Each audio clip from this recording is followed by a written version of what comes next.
Sunday morning back at my place. You could sleep late, I don't mind. Break some eggs, make a mixtape, and let it play like 20 times. I ain't got no money, but I got lots of time. So let's spend a little, live a little, cause every day the sun will rise. Wake up! All right, Komba, what it do? Konban, what it do? Konban, what it do? Welcome to the Terrace Up My Heart podcast. Tonight we will be covering week 26, Internationalization all at once. This is our third episode. And obviously in this episode, the Terrace House League will have some exciting trades to announce in terms of cast members, so stay tuned. Thank you once again to Run River North for ushering us in with the acoustic version of their catchy single, Wake Up, where you can hear our very own Daniel Che yell, wake up, at the end there. So, and woken up we are right now. I am your host, Jonathan Hernandez, aka Jaehan. I am joined, as usual, by my co-hosts, Lucy Lee and Dan Che. Tonight, the icebreaker question will be, since we know that Terrace House focuses a lot on food and does a lot of really great slow pan shots and close-ups of what the housemates are cooking or eating, given our current quarantine states, I know a lot of people have been dipping their hands into cooking for the first time if they've never cooked before. Maybe you guys were already cooking beforehand. But I know this show has made me especially conscientious about how well my home ec game is, and it's pretty much been non-existent up until this point. But with that said, if you guys have cooked anything, any meal during this quarantine last few months, or this quarantine month, please share with us what your favorite dishes that you've cooked up that turned out to be pretty good or pretty oishi. So let's start with Lucy. To preface this, I don't cook at all. My husband's a chef, so I leave all the cooking to him. Nice. What did I cook? So as I said, I've been I've been watching a lot of Korean dramas during the quarantine because I have time, so I can devote time to binge the whole season. And on those Korean shows, they eat such good food, and every time they eat something, I want to make it. So I looked up this Korean YouTube person, Mangchi, I think. She's the Korean mom of the internet. Yeah. And she made this kimchi jjigae recipe, and I think it's literally just throw everything in the pot. So that's what I made, and it tasted pretty good. So I was very proud of it. What did you put in the pot? Like just everything? Exactly. Followed her recipe exactly because I didn't want to take any risks with my own improvisation. Very nice. Yeah. Cool. Dan, what about you? Me and Sally have been cooking a lot of pasta over the quarantine, and I know it's the most basic thing, but inspired by Pepe, just watching him a lot, and I learned what a sofrito is because of him. So, pasta. Was there any broccoli involved? We almost did, but we decided against it last minute. Very nice. As for me, I'm kind of like Lucy. I'm very home ec illiterate. So I just made chicken fried rice and scrambled some egg on top. And I was like, this is amazing. Very simple and basic, but it does the job. So there you go. With that said, before we get into our recap, just wanted to let you know that we are live on all of our socials. You can listen to us on Apple Podcasts. You can check us out on Spotify, on Anchor. First and foremost, please rate and review us 5 stars on the Apple Podcast app. That would help us out a lot. If you leave a review, please feel free to also leave us a question or a topic you'd like us to address in a future episode. In terms of our other socials, please follow us on Twitter @TerraceHeartPod. Follow us on Instagram @TerraceUpMyHeart. And if you want to watch us, you can do so on YouTube. Just search Terrace Up My Heart and subscribe to our channel there. Or if you want to Roku us and cast us on your TV or something. So yeah, let's get into this episode, week 26, Internationalization all at once. For this episode, by the way, I've decided to title it The Sun Rises in the East. Do you guys know why? Because San in Japanese is 3, and we have 3 new cast members. Wow. So the sun rises in the east. Hey, okay. With that said, we have some trades to announce. Haruka has been traded out for Vivi. Ruka has been traded out for Tupas, and Pepe has been traded out for Kai Kobayashi, who is once again the doppelganger for a very good friend, Edwin Yu, and I will soon post a picture of them side by side. And so we'll get to our impressions of all the new teammates and cast members, but before we do get to that, here's a quick recap to get everyone up to speed. Week 25, Pepe breaks it to the house that he's going to leave the next day because things are only going to get busier and pick up from here with his manga. So week 26 picks up with him talking to Rio while he packs his suitcase. They're talking in English again, and they have this like uber romantic moment together. And Rio's like, I think you became my best friend, man. And Pepe's like, yeah, maybe we'll see each other outside of the house and become friends. But Rio's like, I think you just became my best friend. And then after that, obviously, Pepe heads out, and the team members share a heartwarming moment where they take a picture in front of the chalkboard, and then Pepe takes his chair with him out the door, and they all say a happy and sad goodbye. And then then the new cast members are introduced to us one by one. We open up on Tupas in a dark van talking to his boss, Lily Frank. Fun fact, Lily Frank is the male lead in the Japanese movie Shoplifters, if you guys have seen that before. But Shoplifters is a very critically acclaimed movie. But yeah, we meet Tupas first, and it just opens up like a weird scene from the movie Taken. It's just very sketch. They're in a van. It's all dark. And then after that, after the intro, we meet Vivi in a coffee shop with her friends. They're speaking in Russian or German. I forget. Russian, I think. They talk about her reasoning for going to Terrace house and what if she finds a Japanese boyfriend and they get married. They ask her what happens if you move, and she says, well, we'll just move together. Or maybe I'll bring all 3 boys back to Russia. So there's Vivi for you. And then lastly, we meet Kai with his family in Tokyo. And he mentions that he feels like Terrace House would be a good experience for his budding stand-up comedy career that he just kind of got into in the last few months. So that essentially is the 3 new cast members who are joining the house. Tupas is Filipino, Vivi is half German, half Russian, I think, and Kai is half American, half Japanese. So Vivi joins the house first. She pretends to only speak in English. The girls are all super giggly and bubbly. The girls who meet her, which are Emika and Hana. Kai comes in next, and he's ambushed by all the girls who are super giggly and bubbly still and super hopped up. The girls talk about their impressions of, I think after Kai, then Tupas comes. Then the girls talk about their impressions of the guys. The guys talk about their impressions of the girls. The girls are all entranced with Kai's tone of voice. Vivi likes Kai's eyes. Hana admits that Kai seems the easiest to talk to.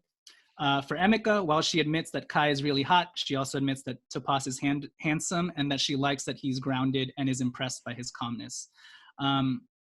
When Kai and Tupas talk about who they're interested in, Tupas pulls this oldest goes first mantra, and Kai says that he gets a strong vibe from Vivi and that he likes that she's super giggly. And so we end the episode essentially just, seeing the 3 interact with the previous cast members. Rio, this entire episode is pretty much non-existent outside of the intro with Pepe. But the episode ends with Hana and Vivi talking about Rio, and Hana telling Vivi she's not sure what she'll do if Rio falls for her at first glance.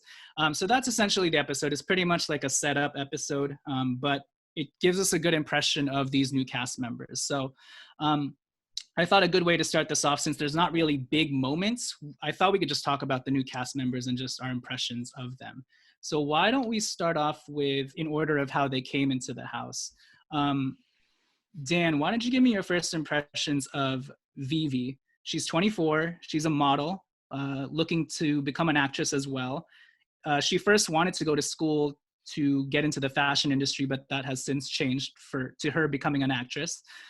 So what were your initial impressions of her, and you're judging the book off its cover, first thoughts of her? Yeah, I think, as you guys know, I'm a fan of hers in general, and I thought the way she introduced herself was the most natural. I feel like when new cast members come, like, it's nerve-wracking, and I would be freaking nervous if I, came into into the house with 5 other brand new people with cameras everywhere. But I thought the way she did it was very graceful, and I had a good laugh when she pretended like she didn't know how to speak Japanese. Like the looks on Emika and Hana's faces were just perfect, and so props to Vivi. Nice. Lucy, what about you? Yeah, similar thoughts. I thought that her decision to speak English as an icebreaker to enter the house was very smart, because normally when people enter, it's just kind of, hey, and then awkward conversation. But she kind of dove in on the deep end, and even though the other 2 members were uncomfortable, it made them all very comfortable with each other really quickly. So I thought it was pretty smart for her to do that. Yeah, I think for me, and I have a picture here of who she reminds me of, because I think I have a doppelganger for Vivi as well. And this might be dating me a little bit, but she looks like Alicia Silverstone from Clueless. And I even did like a side-by-side. They even wear the same sort of plaid getup. So I think she looks like the spitting image of Alicia Silverstone, Nice. who I had a crush on as a kid when she played Batgirl in the very campy Batman and Robin movie. But anyways, with regards to Vivi, I thought she was had great energy, obviously, a vibrant spirit, great smile and laugh. Her intro is very witty and cute, as you guys mentioned.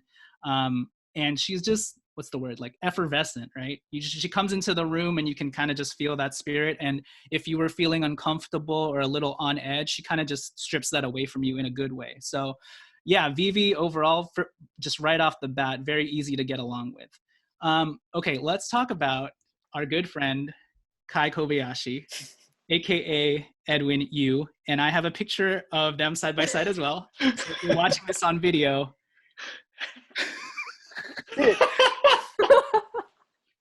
That's great. Here is Kai Kobayashi, aka Edwin.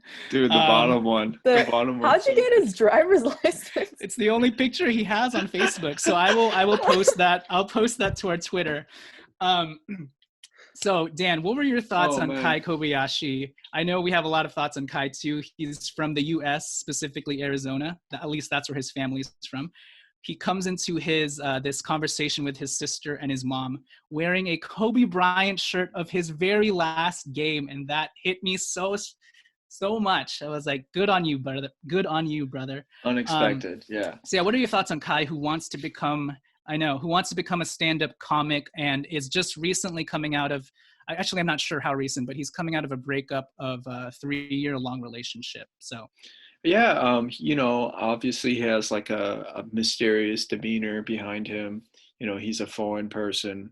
Not just, he speaks English and he's from America, Phoenix, as we go on to learn. And yeah, when I first saw him, I was pretty hopeful. I was like, oh, it's stand-up comedy. Like, this will be interesting, especially if he's American. But I would say, to sum it up, mysterious, excited to see what's to come of him. Yeah. Lucy, what about you? Yeah, I think when he introduced himself as a stand-up comedian, I was kind of wary just because it was very low energy vibes from him. And maybe it's like the kind of, real life is different than on stage personality kind of thing. But I was wary of what kind of stand-up comedy he would be producing. And especially because it's in English, like we'll know if it's funny or not. So yeah, I was mostly wary, but looking forward to like the final product. But overall, seems like a chill guy. Seemed like he would bring a different dynamic to the house, because he's from America, like the chill, but maybe also more straightforward and whatnot. So yeah, excited. Yeah, right off the bat, I gave him props for the Kobe Mamba 413 last game he's ever played tribute. And then he comes in wearing a Phoenix Suns jersey, which I know Lucy's husband, Mike, is a huge Phoenix Suns fan. So that was funny too. Yeah, I think Kai just comes off as obviously he seems very introverted. But also I think you can tell that he's a very eccentric human being. And there's because he's introvert, a lot of introspection probably goes on in his mind. And he does have a really nice laugh when he does laugh, but outside of that, like Lucy mentioned, he is a little bit monotone and kind of subdued, and you kind of feel like there is a sort of heaviness on his shoulders, because he did mention that he's, you know, the last few years kind of been looking to find himself. He's been traveling a lot all over Asia, and he was depressed for a long period of time because of his breakup with this girl of 3 years. And so comedy really gave him that safe haven and that reprieve that he could go to. And now he wants to kind of see if he can also do that for other people. So I think overall, the word to sum up Kai would just be eccentric and interesting, right? All right, last one. Tupas, my Filipino homie, he's 22 years old. Obviously we open up with him in that dark van and everything just seems sketched from there. And then when he comes in, if you thought Kai was, you know, monotone and sort of subdued, here comes Tupas to kind of totally tip the balance there and take it to another level of monotoneness. So Dan, what are your thoughts on Tupas, who actually just moved to Tokyo in the last 10 months, is actually new to the city, even though he has culturally grew up as a Japanese person? At the moment, not too hot. He seems like a robot, and he's like a servant, literally an assistant to Lily Frank, but it seems like he's very good at his job and very respectful. So it seems like he'll be very clean. Mm-hmm. Yeah, we learned that he won a competition actually to become Lily Frank's assistant. So I'm kind of wondering how that competition even went and what parts of his personality even stood out to win that. I will say that he does exhibit very traditionally Japanese, like, Correct. you know, cultural mannerisms and everything in terms of the respect factor and the subservience. Lucy, what about you on Tupas? The conversation in the car made me very uncomfortable. So my initial thought of him was like, maybe he's just secretly creepy. Like that's why he's so quiet or whatever. Because the sending pictures of like girls bathing or something. Like I think that was what they talked about. Like, oh yeah, I'll send you pictures of the girls bathing or whatever. And I was just like, okay. And like they did it with 100% deadpan and like zero sarcasm. You know, it was just like, yeah. I don't even know if that was meant to be a joke or if it was serious. Right. So very creeped out by that for sure. Yeah, for sure.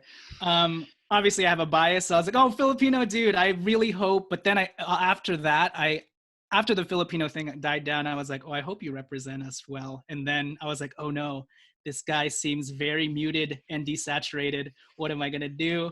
And like Dan said, he reminded me of like Spock, just like very matter of fact. And then given like the van and the darkness, I was like, this guy also is like Dexter, right? You just don't know like what he's feeling at any one moment, and the words coming out of his mouth. Yeah, you're not sure where it traces back to and how he's actually feeling. So I would say for Tupas, it's like mysterious, right? You just don't know. All right, so that's our new cast of 3 characters that have come into the house.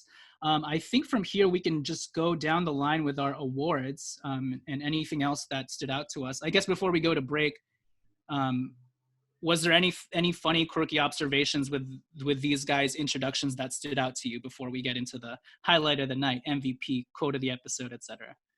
That kind of stood out. No, I thought this was. I think you mentioned this earlier. It seems like a transitional episode. I just remember feeling. Yeah, I wonder how these guys will click together. It seems like an odd group, but we'll see what happens as the episodes come. Yeah, and I think like the title mentions, internationalization all at once. I think it is a very international cast of people from all different areas of the world. And on top of that, I think I don't know if there's ever been 4 people who have come in at once, or I think 3 might be the max, right? And so just that amount of people coming in and changing up the dynamic of the house is very interesting all at once. So especially because we had to say goodbye to one of the more charismatic members of the group in Pepe. So it's almost nice to see Vivi immediately like enter into that role. All right, so we're going to take it to break, and when we return, we will go through our list of awards for the episode, highlight of the night, favorite quote of the episode, MVP, defensive player, etc., etc. So we will catch you guys after the break. All right, here we go. All right, so let's start with highlight of the night. This can be like literally a singular moment or maybe a more drawn out conversation. I'll start first. I think my highlight of the night, and it's pretty simple. It's just Pepe leaving the house and him awkwardly dragging his ergonomic chair out the door with him and struggling to getting it out the door. I thought it was a great final goodbye from Pepe that left smiles on everybody's faces and kind of just exhibited his personality. Someone should have helped him with that, I think. I find it very funny that nobody ever helps anyone else because they're like, I guess you have to exit by yourself for production purposes. But yeah, I like that moment. I think just wrapping up Pepe's story arc and seeing him one last time was really great for me. Dan, what about you? I think my highlight of the night was Rio discovering his new best friend is Pepe, and showing the world they could speak English. No, just kidding. For me, it was Vivi entering the house. Very charming, just lovely entrance. Seemed very effortless. Yeah, Rio's moment reminded me of Step Brothers. That moment where he's like, "Did we just become best friends?" Lucy, what about you? Your highlight of the night? Mine's probably just specific to me, but when Kai rolled in his Phoenix Suns vintage jacket, I was like, yes. Nice. Because, my husband's a Phoenix Suns fan, and it's rare to find Phoenix Suns fans in general, because, they're okay. Yeah. So that was cool. And he still appreciates greatness by wearing the Kobe shirt, so it's great. Exactly. And, it seems like you could just be his friend. Right. Yeah. We could all, be his friend. Yeah. All right, so let's start off then with the MVP of the episode, who, for better or for worse, made their presence most felt. I think for me, this would be pretty easy. It's Vivi. Her presence and personality is undeniable, has a very big aura about her. I know we did the trades earlier and we based it off gender, but actually, like I just mentioned before the break, I feel like Vivi is the direct replacement for Pepe in terms of charisma and vibrant spirit and just being able to bring the house together. So I like that even if we lost out on Pepe, Vivi immediately is there to kind of fill that void. And it's unfortunate, again, that we don't get to see them both together and see how they interact and whether or not that would be maybe even too much for the castmates. Maybe you can only have one of those personalities all at once on a Japanese show. But I think Vivi for sure was the MVP of the episode. And you could kind of start to project out from this episode how she would influence the cast and all that stuff. So Dan, what about you? Mine has to be Pepe because I feel like you can rank the top Terrace House cast members of all time by if there was like a meter for how many tears there are when the cast member leaves. And so like up there, you can immediately put Hansan and Pepe. Like everyone's just seems so sad when he was leaving that, that's how beloved he was. And especially Rio. Yeah, there you go. Yeah. They spent I thought they spent a lot of time just on Pepe leaving for the episode. So I think, again, that shows how beloved he was. So he's the MVP to me. Good point. Is he your best friend too? I think he's my best friend. Lucy, what about you? For me, I think also Vivi. I was just reflecting back on how the house, even when the season started, was previously just that very low energy, not a lot of initiating going on between all the members. Yeah. And Vivi is the exact thing that this house needs. Whether it be just the atmosphere of the house that has left very a lot of lulls in there, she can cut through all of that. So she made her presence most felt. Yeah, I think she's like a catalyst, but a catalyst for good. We've seen a catalyst for bad, and I think Vivi is the optimistic, good side of that. This one is hard. Was there a defensive player of the game here? I was waffling between Vivi or Hana, because Hana says this thing at the very end of this episode where I'll just quote it. She says, "I don't know what will happen if you fall in love with Rio at first sight. Maybe I'll stab you to death." And I know she was saying that as a joke, but I think for now, I'll say Vivi is the cockblock because it immediately interferes with Hana's love for Rio. And you can sense the unease in Hana to even bring up Rio's name and describe how amazing he is to Vivi when they're talking about him in the girls' room, just because she's like, "Oh, I don't want him to like him too much before he's even met him." And the moment that, Emika starts showing Vivi pictures of Rio on her phone, you can kind of sense the tension in Hana as she's doing that. So, Dan, do you have a defensive player of the game?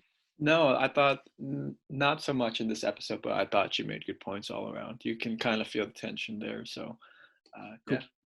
yeah. Lucy, do you? Yeah, if I had to choose, it would be Vivi, but it's a soft defense because Soft defense. Yeah, not Nice. much like going on between Hannah and Rio in general. So her coming in doesn't really change anything. It just, yeah, it's like even playing field at this point. Yeah, it's a one steal, one block sort of defensive game. Yeah. This episode, we see. Threat.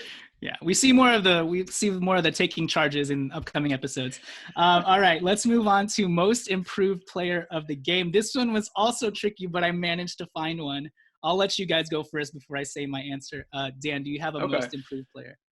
It was tricky, but I thought Emika came off less like a B word in this episode for some reason. I thought she was such a B word in the previous episodes, but her being less of a B word wins the most improved player. Lucy? Yep, 100% agree. And I think something to know is like she willingly answered the door all 3 times. I put that too. To do it. Nice. And I mean, that takes some courage, you know, it's kind of annoying, and she actually didn't complain about it at all, which is nice. So I agree. Yep. I put that as well, that she was the one who kept answering the ping pong because Hannah was too amped up. Yeah, and I think outside of her being less of a B word, it also seems, because the episode prior, her and Hana kind of hash out their Rio beef, but in this episode, it seems like she's completely over the dude already. You know, and I think that's improvement in herself as well, where if she was kind of fantasizing over this guy, it's almost like she's like, man, I'm on to the next, let's see the new guys. And she's like, oh, Tupas and Kai are here. So in that sense, it's even an improvement of her just being able to get over this guy that she was even using and dangling over Hana like a B word, as Dan said. So most improved player, Emika. What about the favorite quote of the episode? Dan, let's start with you. Okay, favorite quote of the episode has to be Lily Frank.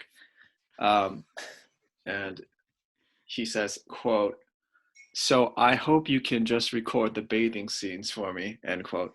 Just classic. I had to stop that, and I wanted to screenshot it and just like send it to you guys, but you guys already mentioned it. So come on, that is just terrible. Like the panel did point out, like, maybe he was trying to, you know, come off as dry, or like, you know, he was focused on his image, but that just came off completely wrong. So sorry, Lily Frank. It also does Tupas no service, right? Because it kind of puts that over him as like, oh, is this guy a creep too? It's like, oh my gosh. Yeah, I know. Let's move on. Lucy, what was your favorite quote of the night?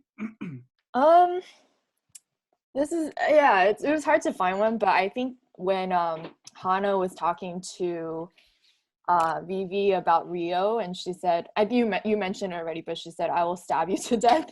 It was pretty funny. And it was like completely opposite of her reaction to Emika confessing like that she liked Rio, because to her she was like, "Oh yay," you know, but then to Vivi she was like, "I'm gonna stab you to death."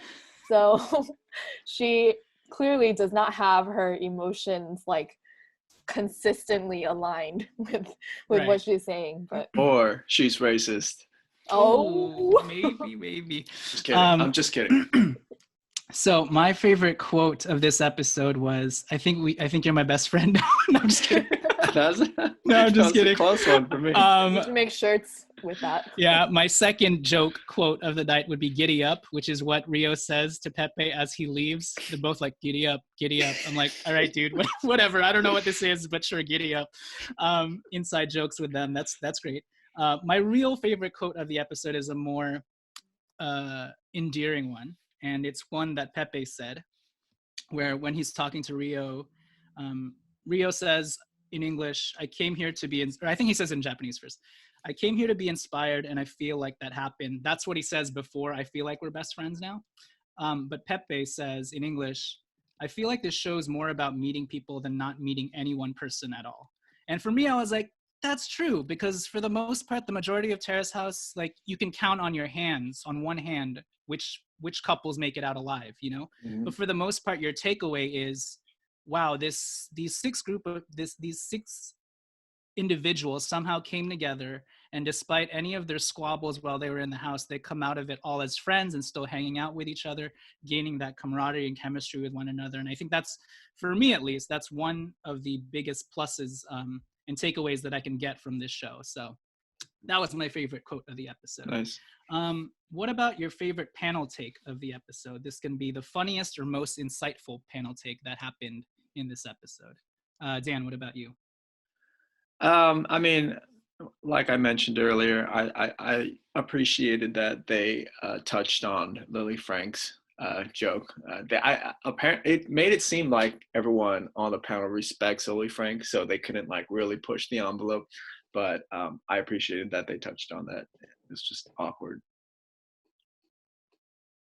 Yeah, that's all I got. Lucy? I like that they pointed out how formal Tupas is, and I think the thing he kept saying was oldest always goes first. And I don't know if that's a traditional Japanese thing to say that, but it was just funny that they even thought it was overkill Right. for him to do that. So my favorite take is kind of controversial because on the one hand, it's positive because it's funny. On the other hand, I have some commentary to say about it. But I thought it was funny when Yama-chan just totally started roasting Tupas, even before he even knows this guy, and says, doesn't it seem like this guy's just going to mess up everything he does? And he's like, Tupas, you left the stove on? He's like, I feel like this guy could accidentally set Terrace House on fire. And then they just go through a list of like, and then maybe he's going to accidentally eat some of Vivi's cake or like leave Emika's keys in the car, and maybe Emika's gonna swindle him, and like he's gonna have like a maxed out credit card, and he's gonna be like, oops. And so it kind of just went down this like rabbit hole of Tupas just screwing up, and I thought it was hilarious. I was like, that's kind of funny. But my commentary on this is racial because, you know, this is less. We're going there. We're going there. This is less prevalent in America, where Filipino Americans are considered the cool Asians. But I know overseas, there is definitely an East Asian, Southeast Asian dynamic going on where, you know, superiority, inferiority complex that happens. And also just because naturally, because, you know, Southeast Asian countries like Vietnam, the Philippines, Cambodia, Indonesia are all third world countries, right? So that already exists. And I kind of felt like, I'm not saying they were being this, but just something to consider when right off the bat, before they've even known this guy, they're already throwing like, this guy's just gonna screw up, he's a screw up, he doesn't know what he's doing, sort of things going on here. So just wanted to bring that dynamic up of them, you know, maybe subtly, racially already stereotyping Tupas, and, you know, maybe his subservience already lends into that as well. But I just thought we haven't seen enough of him for you to say that this guy could screw up everywhere else, especially when the impressions that people got were he was so grounded and so responsible, at least the house members, right? So that's just something to bring up, my own panel take for the panel of this episode. Okay. Right. I want to stay on here for a little bit. Yes. There does seem to be a theme throughout the show, not animosity towards foreigners, but in terms of like when there's another step to take in intimacy or friendship, that always just seems to never happen. And even in the way Yama-chan was joking about Topaz, like, where did that come from?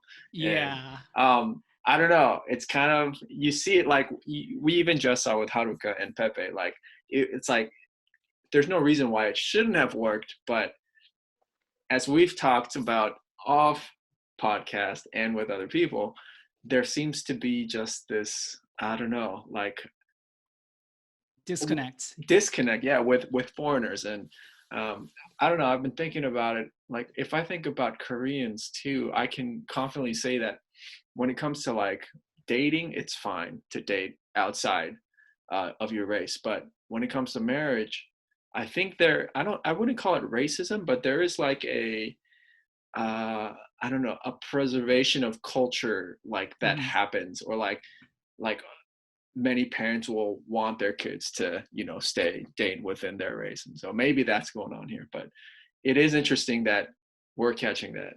Yeah, and I will say, I think universally, I like any sort of foreign entity or like something of the other, like off the bat, without knowing it, you kind of just get triggered.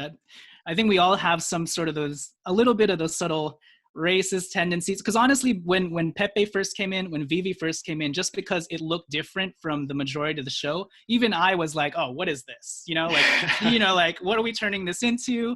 And I was like, just immediately, everybody's going to think that these people are beautiful, and they are, but I was just like, Right. this just changes the dynamic altogether, and we're going between Asians versus whites or Europeans and blah blah blah blah blah. So I just want to point out that we all have these, but I'm just bringing it to the table as well as something to consider when you hear the panelists give their takes and whatnot. But yeah, I just thought the Tupas thing was interesting, especially when you contrast it with the Europeans, right? Because even in Asia, like typically Europeans and Americans are put on a pedestal. And then, people in third world countries or Southeast Asia, people with darker skin color are immediately, there's a veil there that Right. is just default. All right, off of the racial stuff. The last question of the episode is our most favorite, the Shaq and the Fool most cringeworthy moment. I think we've probably already shared it, but Dan, what was your most cringeworthy moment of the episode? Shaq and a Fool most cringeworthy moment. It's got to be our boy Lily Frank. Man, or that clearly he's the highlight of the episode for me because I don't know, I get weird vibes. All right, don't watch Shoplifters after this. It's going to change the entire movie for you. Lucy, what about you? Same. I put Tupas and Lily's convo about women bathing. Nice. So I had 3 different options, and I mentioned all of them at once. Number 1 would be "Giddy Up" by Rio. You love Is that your favorite quote? It's my favorite quote. I also had the Lily Frank thing, and then Tupas kind of joins along and says, "Sure, I'll burn you a DVD," which I thought was hilarious because I was like, "Burn you a DVD? Just send it to him digitally, man. Use the cloud, upload it or something. You don't need to burn a DVD." And then my last one. Okay, I know everybody liked this moment, but the Vivi thing was a little bit cringe when they were speaking English, and it went on a little bit too long, and they're like, "No, you so beautiful. No, you, okay." And I'm just like, okay. I was like, is this how I sound when I try and speak Japanese on this podcast to actual Japanese people? It might be. Maybe, yeah. But also, they do the same thing when Kai first comes, and Vivi and Hannah ambush him, and they're speaking in English too, and they're like, "Oh my, oh my, oh my." I was like, this is going on a little bit too long. So that, I guess, number 3 would be my Shaq and a Fool most cringeworthy moment. Nice. Okay, to wrap this episode up, I just wanted to add a relationship corner question, and this can take 2 minutes from each of us. But I think in this section, we will ask ourselves whether the episode sheds light on a common relational trope or theme that people can, gravitate towards or relate with. In this one, the thing I picked out was Kai and his post-breakup mindset, and just him being depressed, and in that space, him feeling like he had to travel a lot and try and find himself, and using comedy as sort of a therapy for him. So I guess my question for you guys is, at this point, I know both of you guys, we've all been in those situations where we've had life-changing breakups. And my question would be, do you guys have any advice for people shortly after that time period of how you coped with that? And I also want to couple this question with like a true or false. True or false, do you believe that the best growth period for a person comes after a breakup, whether that's figuratively in terms of personal growth or career-wise in terms of something that they produce tangibly? So Lucy, why don't we go with you first in terms of how have you dealt with breakups before? Do you have any advice? And true or false, is after a breakup the best period for a person's life in terms of growth? Well, I've only had one major breakup, so I'll speak to that. But I think first of all, true, it is the best personal growth time at post breakup, and it's largely up to the person, right? Like you could wallow for a while and then not really get anywhere, or you could proactively work on yourself.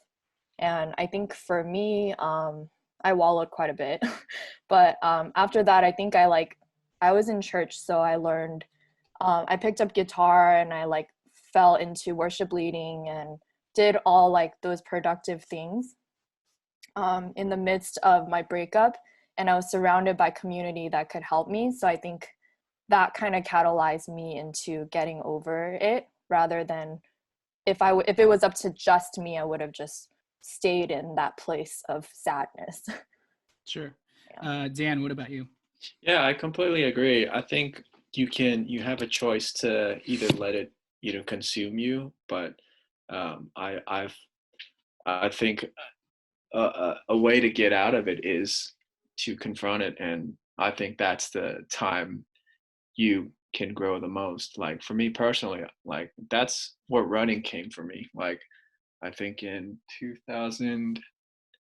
since 2010, I just decided to, like instead of feeling terrible inside, I just thought I would feel terrible running, and that turned into an everyday thing for the last 9 years. And I honestly, I don't know, I don't really think about that anymore, but I appreciate that that's what came out of that. So it is what you make of it. And running is also productive for you health-wise. So you're killing Correct. multiple birds with one stone. Yeah, I think I would agree with you. And if you even look at Kai, say what you want about what you know about his stand-up in future episodes, but even for him in this time, he took the opportunity to travel around, and now he's venturing into this unknown space of, stand-up. And I think for him, that's a courageous thing to do. I think my advice would be, at least try something you've never done before. I know that sounds hokey, but whatever people are doing in quarantine right now, like picking up new hobbies, trying to create an venture. For us, it's this podcast. Like, do those things to help you be productive. I will say, don't pass over the grieving stage. Be depressed for a little bit, but I do think there is a time and moment where you do need to step out of your comfort zone and reestablish your identity, but also reestablish a new identity for yourself, because for so long it's been wrapped up in you and your partner. So if you kind of just stay depressed and do the same things you were doing with your partner but by yourself, then you will not grow, and you'll literally be stagnant. So my advice would be, just step outside of your comfort zone, meet new people, try new things, and let that sort of guide you in reshaping who you are. So yeah, that's it. And we'll see Kai's progress or growth in that department in future episodes. So with that said, thank you guys for listening to Terrace Up My Heart, week 26, Internationalization all at once. As usual, follow us on all the socials. You can catch it in the episode description below. Run River North is in there as well.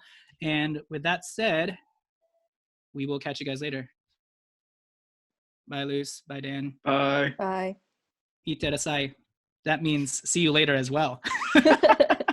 Okay.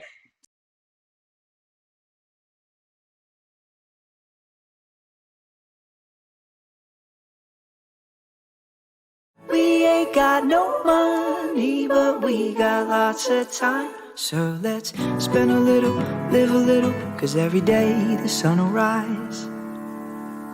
Wake up! Come smell the roses, oh, come take your time. Dead for a moment, set heaven on fire.